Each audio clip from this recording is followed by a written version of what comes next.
আমরা একটা surprise video plan করেছি, তো এটা একজনকে দেওয়া হবে আর সেটা আমাদের ফ্রেন্ড লিস্টের মধ্যেই।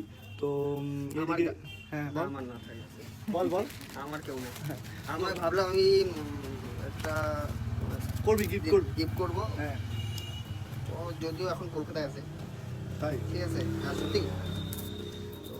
তো যাই না হোক পেলে আরেকজনকে দিয়ে দেবো। তো মোটামুটি আমাদের ফ্রেন্ড লিস্টে দুইজনকে চয়েস করা আছে, দুজনকে আমরা চয়েস করে রেখেছি।